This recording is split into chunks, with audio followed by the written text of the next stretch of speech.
All right. Thank you very much, Ashley.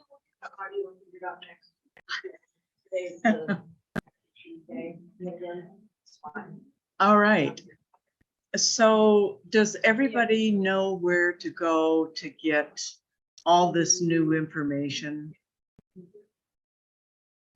I'm technically challenged here. Hold on for just a second. If you go to your Northwest MLS, put your lag number and your password.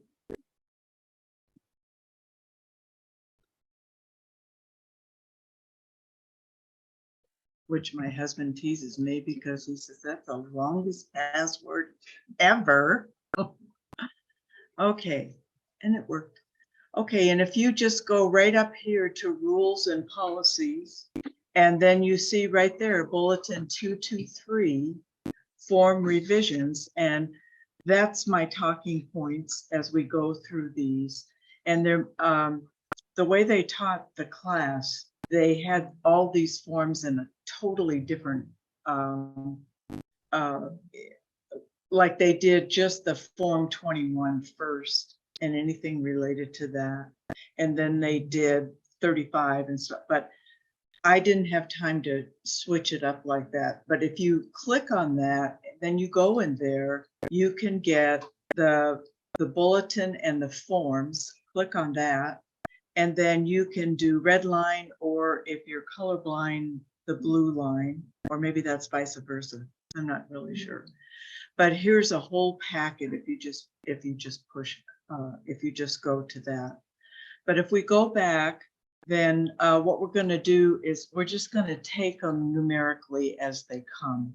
And then I will try as best I can to relate them back to the other documents. I do want to say, does anybody remember the heartburn that we went through last fall when we had to have the sellers being notified and convince them that they want to pay for the buyer brokerage firm's commission? And it kind of freaked some people out for a little bit. Well, I just want to give you a heads up, between now and the first of the year, they're going to start requiring that with every buyer, we have one of these and downloaded. It's not a good thing to do anymore. The first of the year, it will be mandatory. So this is on the listing side, but I just wanted to give a heads up on that. So the exclusive, your listing agreement, if you notice here, if you go to the second page, they have changed just a few things to kind of tighten it up. And Ashley made a great comment. All of these changes made sense to me. I mean, it just made it easier to read and clearer. So it's one of the best form updates in the 12, 13 years that I've been a broker. Okay, so if you notice over here on the red line, you save this document because you can go back, because you may not get like a condo, or you may not get a, if you're doing a contingency sale or a backup sale. So you may want to keep these to be able to see where the difference is. And then, as always, where you find your forms on the right-hand side, the manual is always a wonderful resource. And then there are several here, Sarah and Antonio, that can just testify that if you get into a spot, we have no life. So Tom and I are usually available.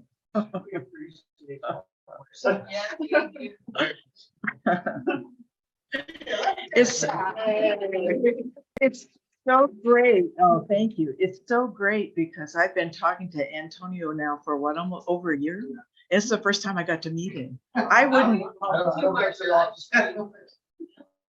Oh, for heaven's sakes, yes. We became BFFs over one horrible. Okay, so it's so great to be able to connect. But anyways, we're always there. We may have to go back and look this up ourselves. So they just changed, instead of member or members, listing firm and a compensation payable to the brokerage firm shall, and remember Tom talking about shall, that means that it must, shall be reduced by the amount paid to such other buyer brokerage firm. So it just clarifies a little bit more. We don't get all the money. Let's see, one more thing. Number 7, this is really important because it just protects the listing and the buyer brokers. And so it just identifies them, be able to not hold them responsible, or they have the word harmless for any related claims. So it's protection for us. And just a little clarification. You see here, seller warranties and represent. It's not agrees. Seller shall indemnify and hold firm and other members of the MLS harmless in the event of somebody goes psycho. Okay. There's a whole new section, not in this, but in a couple of forms where they add this whole thing, where the seller acknowledges local, state, and federal fair housing. And there's a new category. And I have to tell you, when I was reviewing everything this morning, I saw cast. I have no idea what that means, but I'll find out. But it's any of those. And why this is important, I had a listing in Entiat. It was a beautiful house, 20 acres, end of the road. And his ex-husband lived, or his ex-wife lived before you get there to his house. And so he said to me, I do not want, who actually is a broker, I do not want this person in my house. And I just kind of explained and said, if we go through the normal process, we cannot discriminate. And I know this other broker. I called her up and I said, when you are showing this house, would you call me so that I can make sure there is no disagreement about anything? And it's more for your protection than the seller. And of course she agreed and is still a good friend. And we sold his house. Closing. FERPTA, they put a little bit more teeth into it, and the firm may provide a copy of the FERPTA certification to escrow and the buyer. I wish they would have put shall, but they didn't. If the seller is a foreign person or entity, the sale is not otherwise exempt from the FERPTA, the seller acknowledges that a percentage of the amount released from the sale. Now, as a listing agent, did you know that? If you've ever had, and I've seen a few, you have to tell them that there's a certain percentage that's going to be withheld.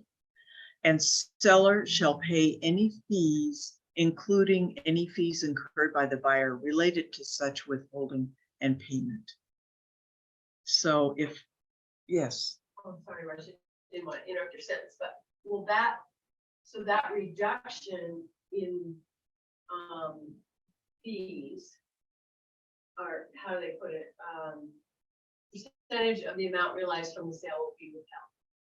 Does that automatically come out of the listing brokerage's side, or is there a, how does that normally Okay, in your seller, in the final disclosure for the closing, then on the seller side, yes, from their net proceeds, let's say it's, I have no idea. I really should ask an escrow officer, but let's say it's 10%.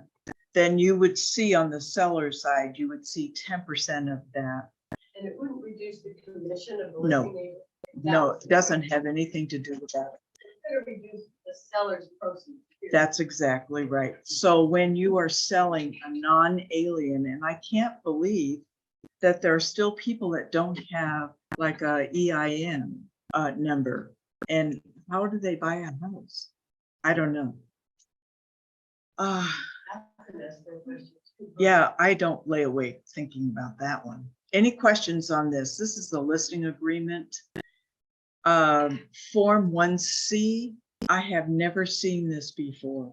I've never used this. When we made changes to the listing, I always use Form 18 or Form 19.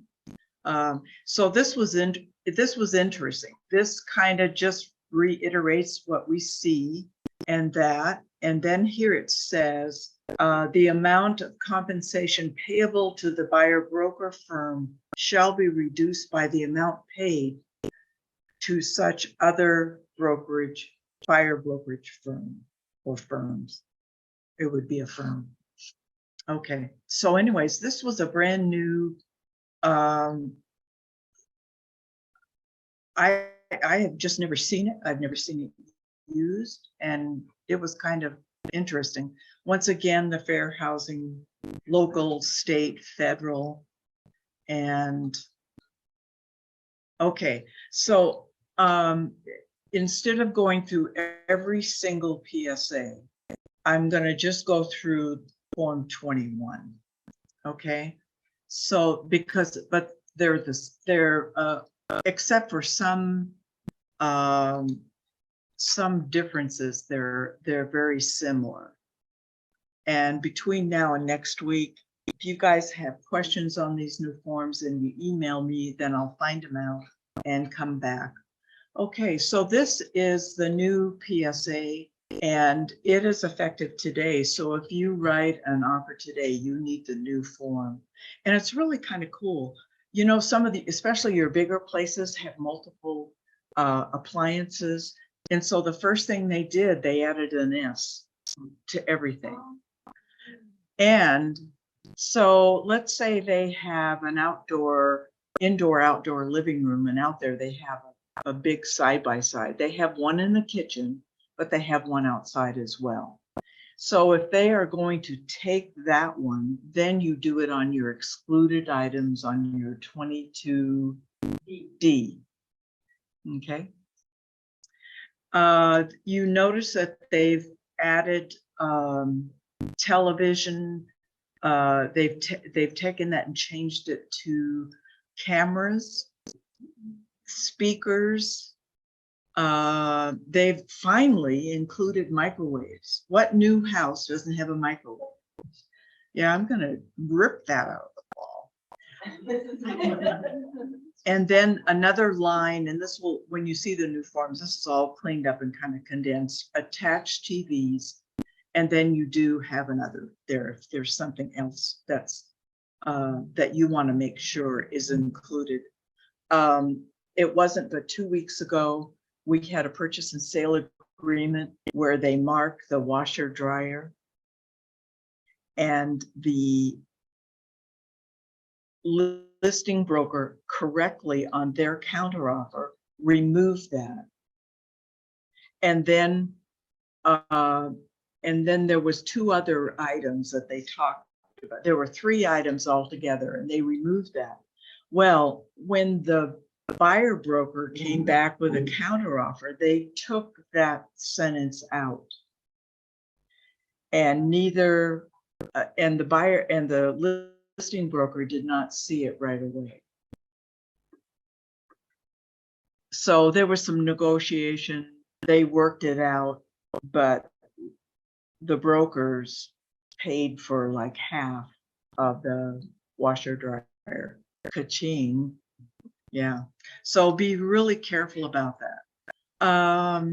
Number 7, they finally took out, who cares how they pay, as long as they pay. You know, Kelly came in and said that once you do a purchase and sale agreement or any signed document, I thought it was 24 hours, but she said 48 hours, didn't she? Yeah. Because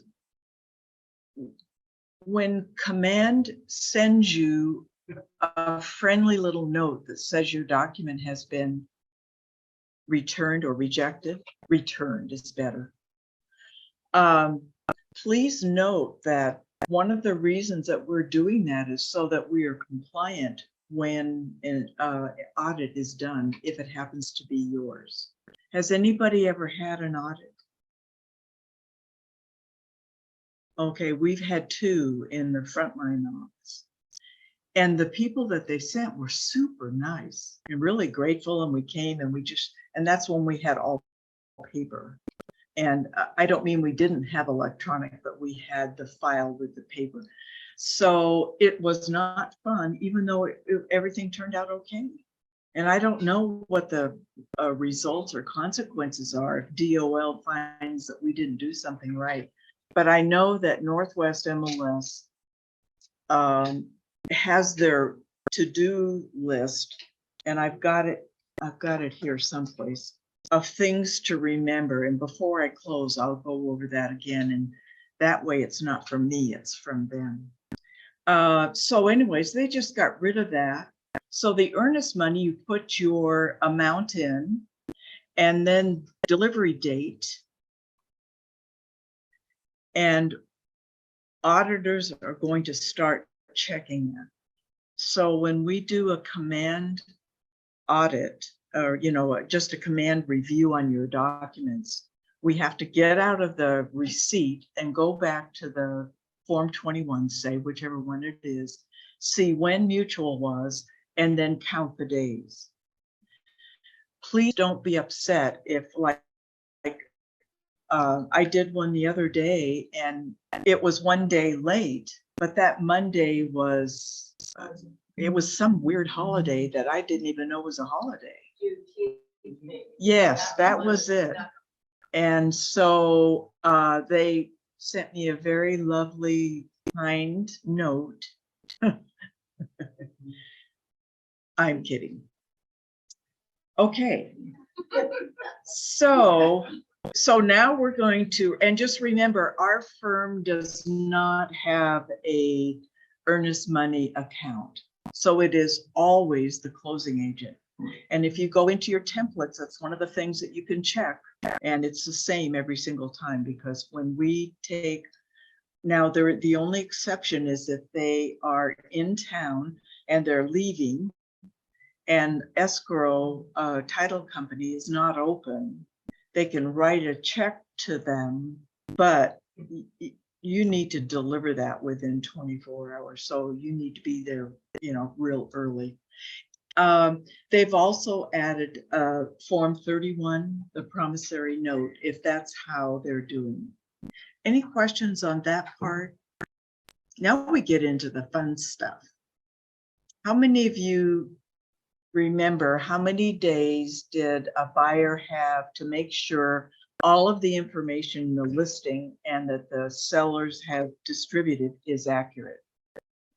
It's a buyer review time. In the 20? No, it was in each of the PSAs. So now that is a negotiated, and 10 days is the right answer. I heard somebody back there. So now that's a negotiable thing. We can ask for it. Let me give you an example. Cherie is an expert in selling adult home care homes, because you're selling not only the business, but you're selling the property. And so I would imagine that somebody buying one of your properties that you have listed, that you would need more than 10 days. Well, then they might do feasibility period. Yes. Yeah, but they could use either one. That's correct. Yes, that is correct. And so that is new, or they can, like the second time those people went through that sale, they can waive it. I've already done that. And that takes the responsibility off everybody. Okay, a new line, not a new line, but the agency disclosure, they're just, that bumped it down. That's the only thing on that one. Everything else is the same, who represents whom. Number 17 is the new buyer brokerage firm commission. So if I put 16 and BBFC, just realize I haven't got it in my head yet. There's a new number. that's all that is. And there's a new number on this form for the addenda. So be patient with me.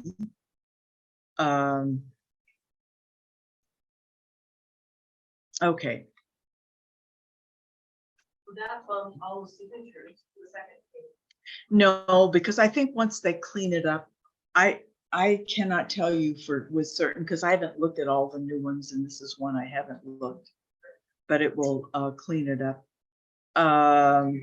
Okay, so right here in this one, earnest money, they just talk about it. And like I say, they're going to be really diligent when they audit a file that from the day that is mutual, the next day we start and we count the days, and it will be checked in command as well.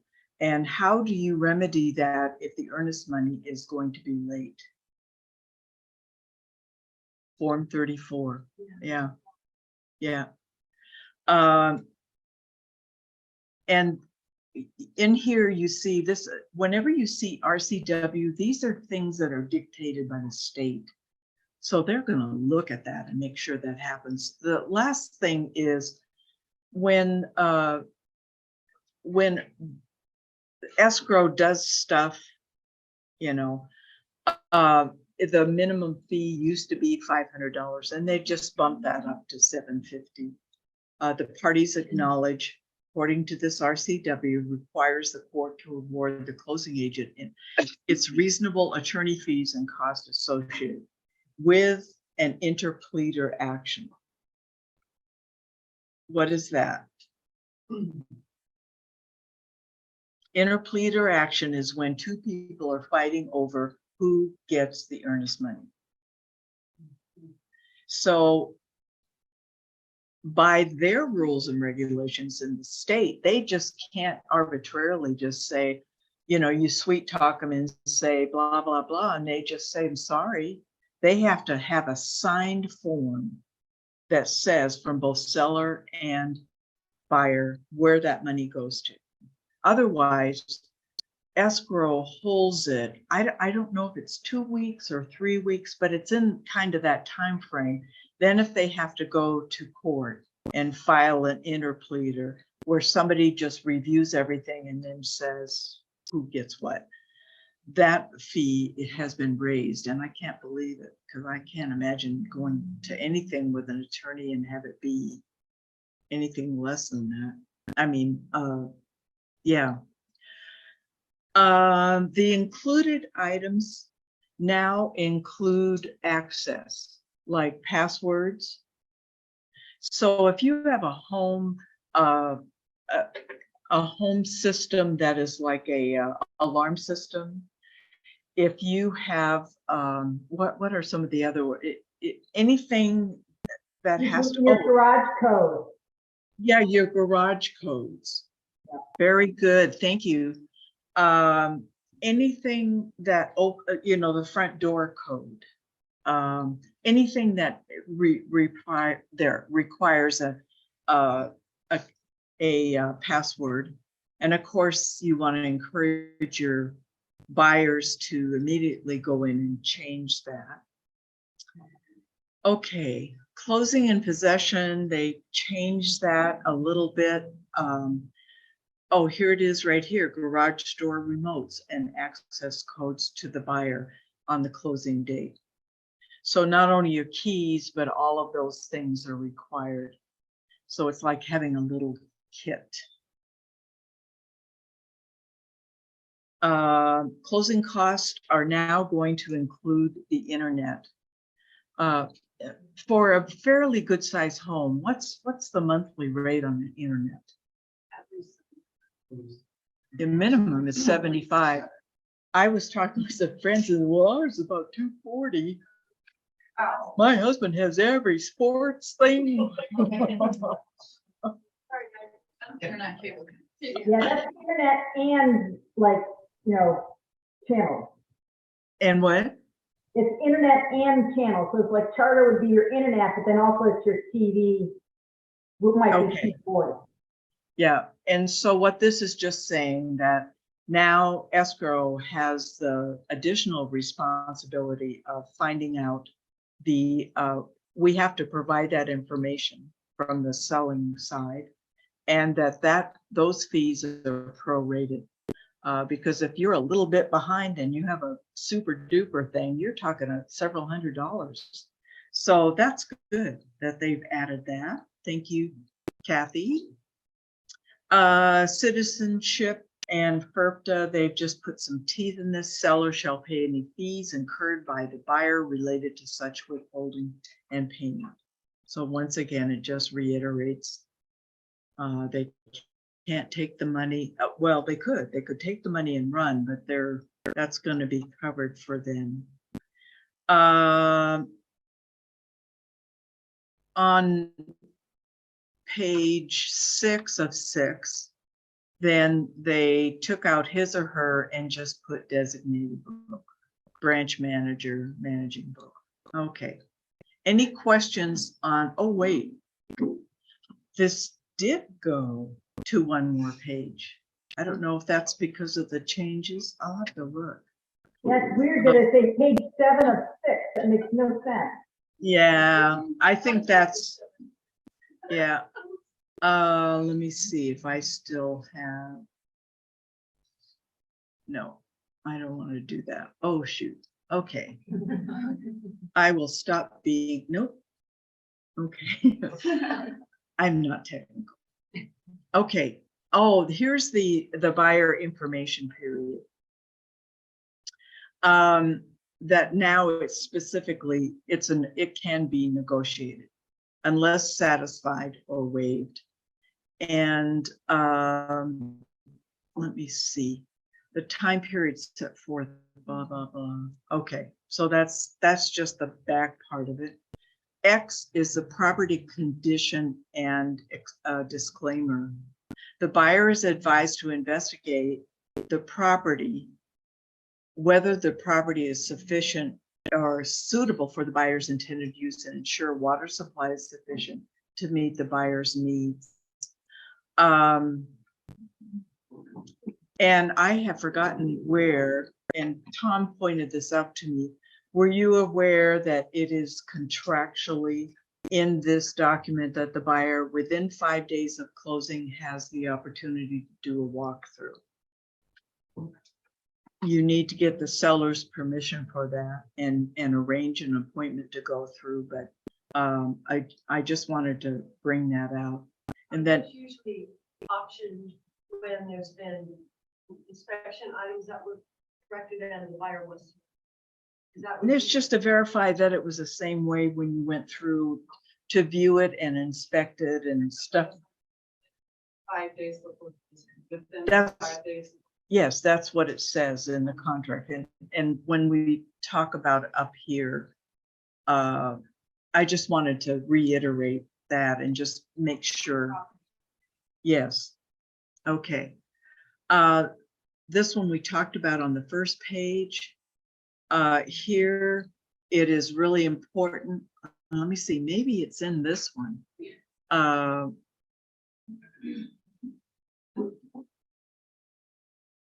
If anybody really wants to know, I can find that and put that in the notes. Okay, and then this is a brand new one, fair housing, that they're adding to the provision of the purchase and sale agreement. Seller and buyer acknowledges blah, blah, blah. Okay, and they've got all that in there. Any questions? Are you agreeing so far? It's just kind of cleaning it up, making it a little clearer. Yeah. Nothing. It's modernizing things we need anyway. Yes. Write them in, they're not. How long has it been that we had to write in a microwave that was, you know, built into the wall? Somebody that never cooks wrote those up. Okay, loan application. All right, so what they've added is the down payment program.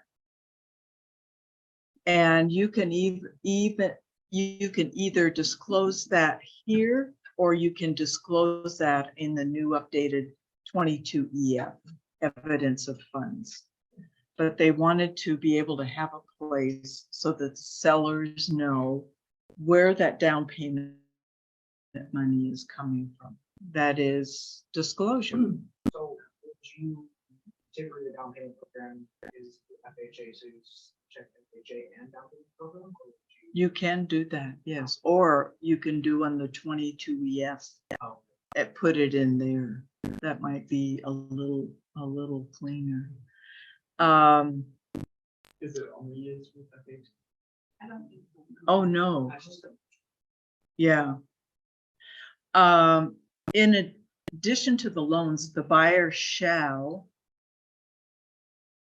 make a down payment in the amount of, and then that will be the total amount or a percentage. All they've done is just make a down payment of the amount. but I just asked you about the down program because I saw that document in the system. Yes, and the down payment program, let me just verify that because we won't cover all of these, but these are all the forms that are changing down to here. Yeah, so, let me just go back. Did they mention what? Are you? Okay, so a question was what prompted all the changes? Northwest MLS is a different organization than when we get our things from Annie Fitzsimmons. That's the Washington State Realtors. However, they work very closely together and they give feedback. You can give feedback on a form. This doesn't make any sense. This doesn't, why don't you have this? That's where these updates have all come from. And I think that's primarily why it's so comprehensive. Okay. The amount that the buyer inserts into the down payment blank, example 10%, is the amount that the buyer will pay toward the closing or the purchase at closing. That amount should not include any funding from a down payment program. So you're going to show, yes. So maybe I get a first-time homeowners and they, which by the way, if you don't know about those programs, they're fabulous. And I believe the rule is if you haven't owned a home in 3 years, you qualify. And if you live in it, you don't have to pay, many of them, you don't have to pay a large portion or all of it back. It's really great. So anyways, so let me say that one more time. The amount the buyer inserts into the down payment blank, for an example, 10% down, is the amount that the buyer will pay toward the purchase at closing. That amount should not include any funding from a down payment program included in 22A. So then it would automatically go on it. Well, you would disclose, like if you didn't mark it on the 22A, but let's say that they were, I can't imagine a time when they would be putting a dollar amount if their down payment is being paid for. And the down payment programs, many of them help with closing costs. So it's really a great thing. If they sell their house, guess what? They have to pay that money back within a certain amount of time. A long time. Yeah, you need to, You could theoretically have zero there. yes, Because the whole thing's being covered and that's disclosed, say. 22 EF. Yeah, But you check the box there. yes, yeah, you need to disclose that. That amount should not be include any funding from a down payment program. Okay, So Marsha, would we put, if that were the case, we put 0%? yes, Here, and then have But- the additional form. but you would check the down payment. Oh, because, okay. Yeah. They added each. Mm-hmm. Thank you. Okay. Let's see what other fun things. Okay, so in that situation, maybe they ask the buyer to help them with 1.5% of the sale or 3%, or what is it, up to 6%? With a what? It Yeah, right.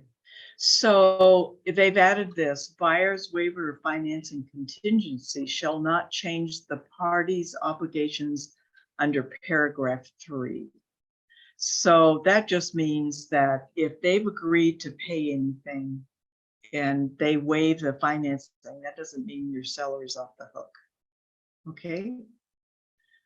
Earnest money, and this goes back to that earnest money shall be refunded after a lender confirms in writing the date the buyer's loan application for the property was made, including a copy of the loan estimate that was provided to the buyer, and the buyer possessed sufficient non-contingent funds. So when they go to apply for a loan, they need to have whatever funds are necessary. Non-contingent means I got them in the bank or under the mattress or someplace. And I don't believe that lenders really like a lot of cash. Yeah, and I think that there's even a time frame, isn't there, when you put cash into the bank? It doesn't have to be there a certain amount of time. It's like 6 years. And I thought it was 60. I think maybe I should check that out. That's a good question for Mike. Depends where the cash is coming from too. Yeah. Yeah. You don't have to have it in the, that's contingent. Yeah. Yeah. That is such. Okay, so if you do have cash or a gift, then you want that person to send it directly to escrow. Thank you, Kara. That was wonderful. Days cash in the bank. I'll find that out. If you do not have a personal relationship with Michael or Sharon at Prime Lending, yes. Take a lot to look. And also Tom, I forget his last name. I always want to say Thumb, but it's like something like Tome or something like that. And he is with KW Mortgage. KW Mortgage is improving their mortgage plan all the time. We really need to have, even if it's a Zoom, explaining all the benefits. But typically there's cash back at closing to help with your closing costs. They're really great. Yeah. They do not do land yet. Let me see, earnest money. So they have to have those 3 things, and they have put in there non-contingent. Contingent means I've got to get them. They're in my stocks and bonds, and it takes about 10 days. They're in my IRA. I'm going to cash in my retirement. Those are non-contingent. I can't write a check for those, but contingent funds, I've got them. Did I always say that backwards? You cannot get them right now. Okay, there we go. Okay. Contingent means you've got to get them. Thank you. And I did that when we went over financing. I apologize. Well, thank you. Okay, the buyer's reply. The buyer shall have 3 days from either seller's notice of rejection of low appraisal. If the seller fails to respond to the seller's response period and that time frame ends, waiving of the finance contingency, including waiver of this paragraph 5, or terminate the agreement in which the earnest money shall be refunded to the buyer. So paragraph 5 is the notice of low appraisal. So, unless there's just some real fraud there, your buyer's gonna, that's why it's so important to check that second box in the A, Let's see if I can go back there. See, I'm on 20 now. Oh Lord, I have to go to 89. Oh no, A. Did we looked at A on this, didn't we? Yeah, there you go. Yeah. Okay, so it's really important that seller's notice to perform, if you check A and day or not, but you also put here to protect your buyer's earnest money will not. That's very important. Okay, so I was just on 20. I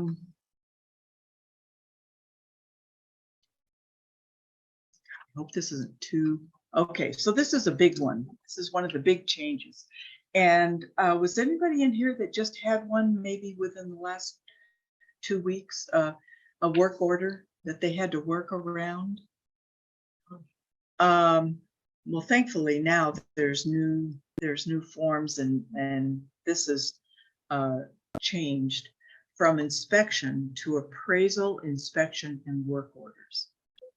So now you need to tell your sellers that not only will they have to respond in case of an inspection request, but also from an appraisal, which could be a low appraisal, or the appraiser said, like in an FHA or VA loan, these things have to be fixed before we can fund it, or we can't fund it.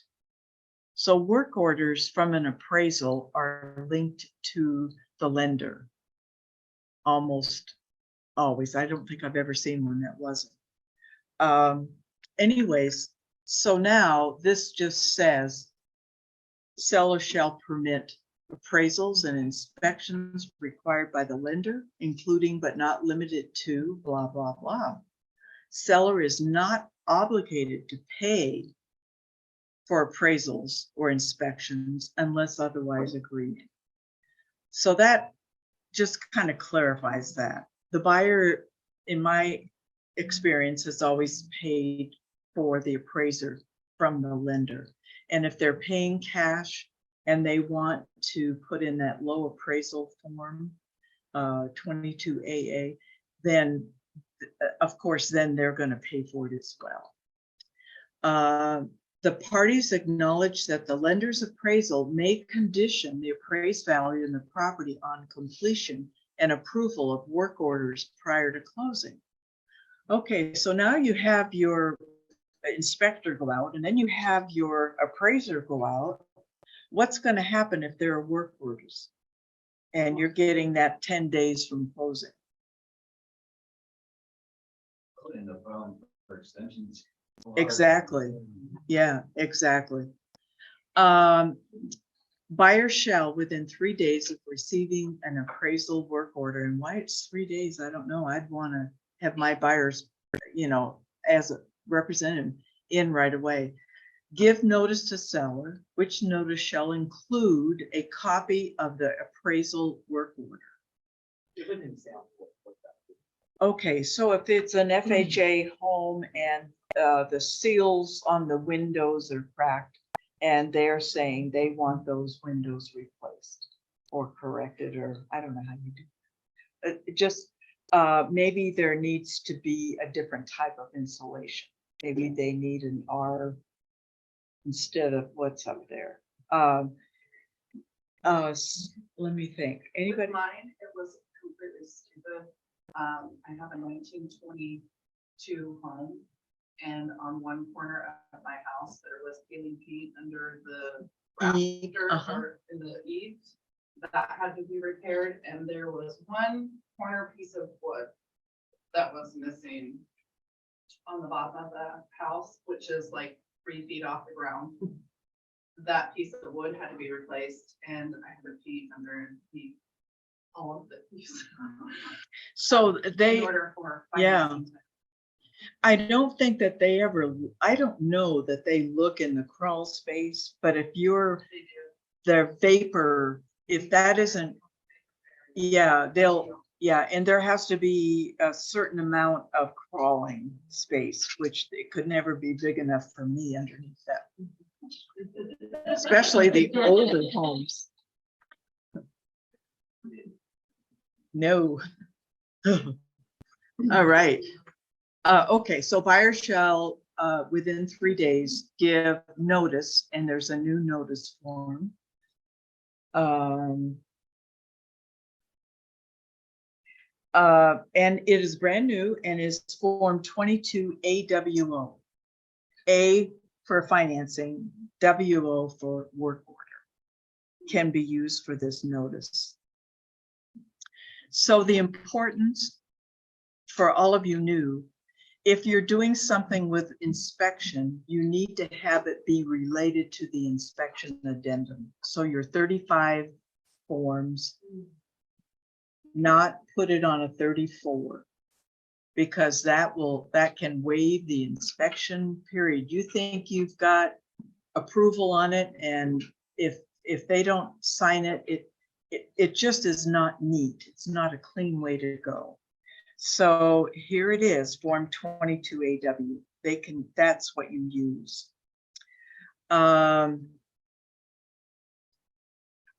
So if the seller doesn't want to make those improvements, like replace a quarter of the roof, then guess what? The sale terminates, and because they can't get funding, money goes back to the buyer, and then you want to make sure in your listing that you do not have FHA or any of those. Go back and correct them so that it just says cash, conventional, and maybe, or talk with them about talking to Michael to get a renovation loan. No, I'm just kidding. Okay. Yeah. Okay. So any questions on that work orders in reviewing everyone's order contracts for over a year now? I have only seen 2 work orders come through. So it's really important to include them when you give your notice, and now you have Form 22A WO. Okay.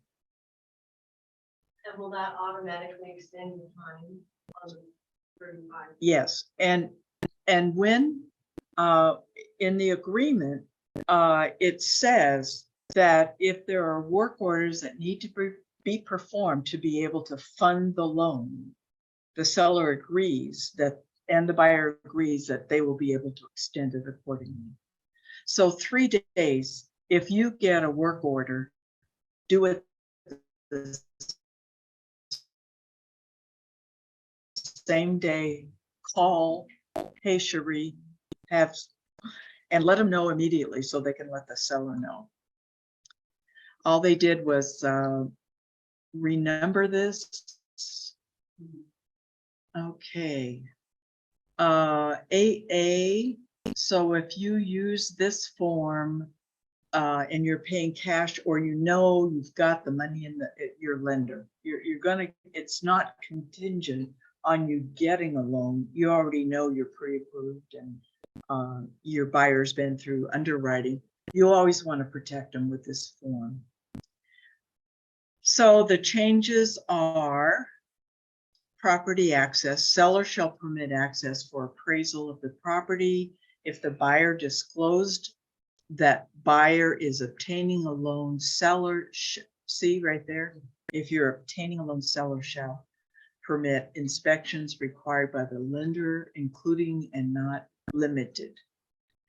So now, this used to be number 1, notice of low appraisal.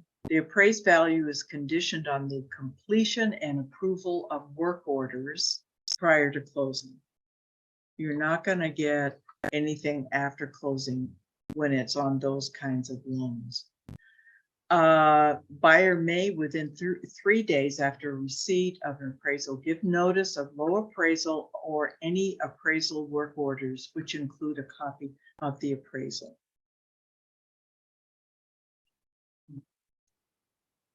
Seller's response, and they just, instead of low appraisal, they wrote in low appraisal and any appraisal work orders.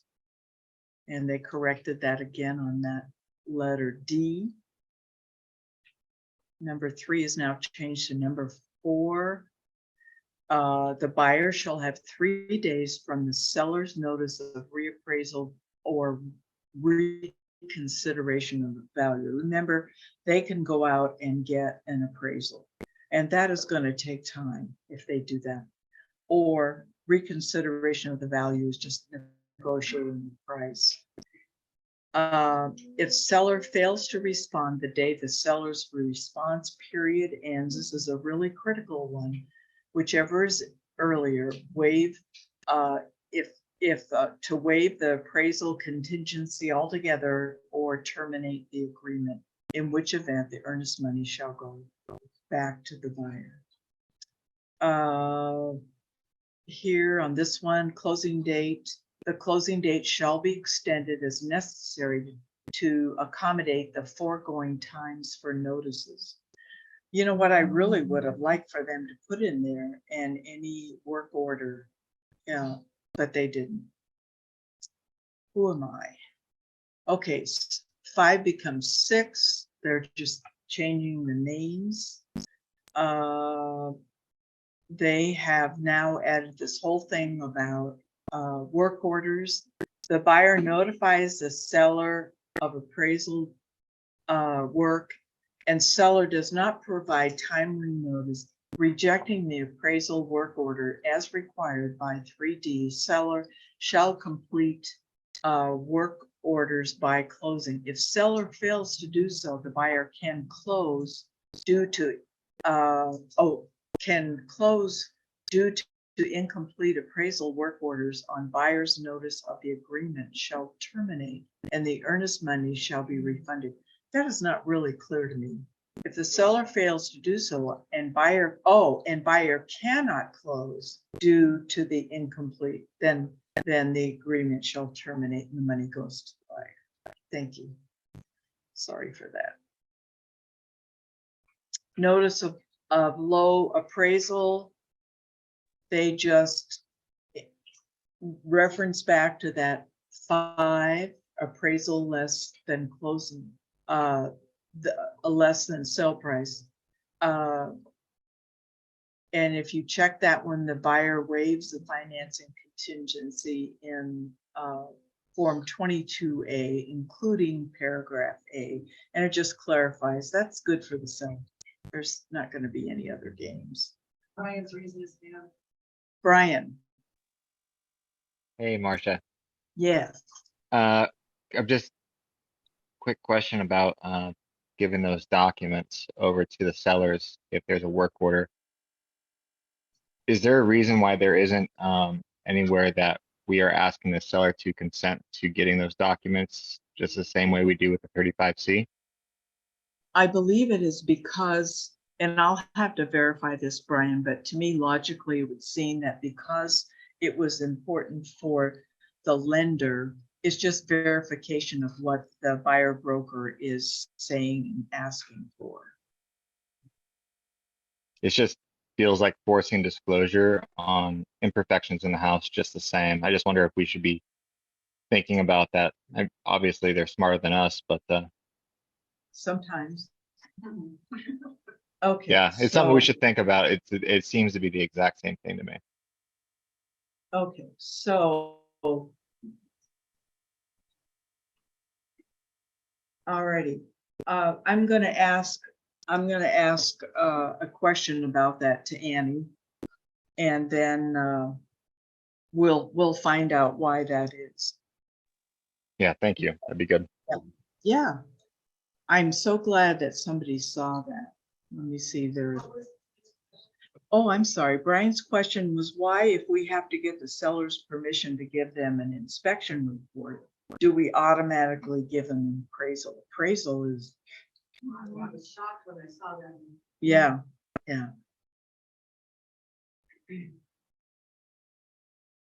Oh, Maria said that one of the access things could be a Ring doorbell. Thank you. All right. Okay, so we're on 22AN, notice of low appraisal. And what they did in here was just include and tie back to 5. Okay. So I've been doing this about an hour, and we have a lot of pages to go through. Do you want to continue, or, because I'm open all day, and just get it done? Because some of them are going to be like this. They're just going to be looking at just word corrections or clarifications. Shall we, do you want me to finish next week, or shall we do it right now? Next week?